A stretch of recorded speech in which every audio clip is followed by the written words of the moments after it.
Gaur azaroak 10, udal eta aldundietako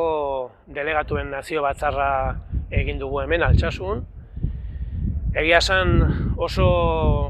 batzar interesgarria izan da, parte hartzailea, eztabaida aberasgarria izan dugu eta kontutan hartu behar da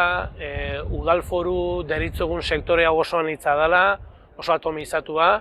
ehunka entitate, udal, aldundi, enpresa publiko ordezkatzen ditugula eta benetan eskertzekoa da gaurkoa bezalako nazio batzarra, marko hau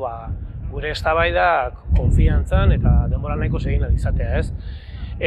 Zer egin dugun? Bueno, zehaztu dugu kurtso sindikal politiko honetan landu beharko ditugun lehentasunak, erronkak, hauteskunde sindikalak, noski, gure ekintza sindikala berritzeaz eta berrindartzeaz aritu izan gara eta aurten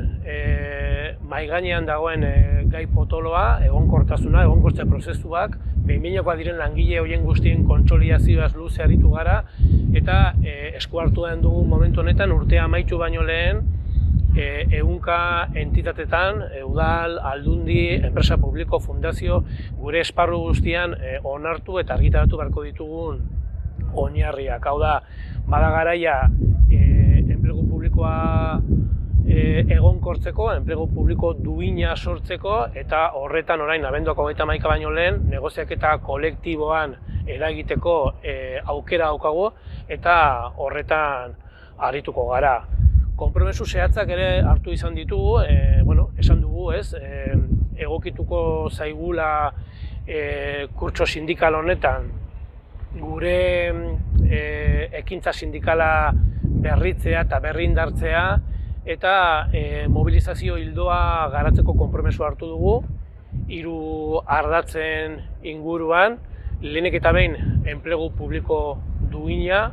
privatizaziorik ez, egonkortasuna, gure plantillak ere gaztetu egin behar ditugu, errelebua bermatu egin behar dugu eta horretarako pizgarriak eta tresna jarri behar dira. Bigarrenik erosa ahalmena, kontutan hartu behar dugu 2010 geroztik gure langileek eduki duten bataz beste 15% galera hori, horretan ere sakondu behar dugu, baina hirugarrenik negoziaketa kolektiboa, berton erabakitzeko eskubidea daukagulako, gurekin negoziatu behar dalako, eta horiek izango dira, hemendik eta ekaina bitartean garatu beharko ditugun ildoak. Beraz, oso irakurketa positiboa egiten dugu gaurko ekintzaz, jende mordoa batu gara, gure esperientziak trukatu egin ditugu, eta hori da nazio batzarra eta horretan jarraituko dugu hemendik aurrera.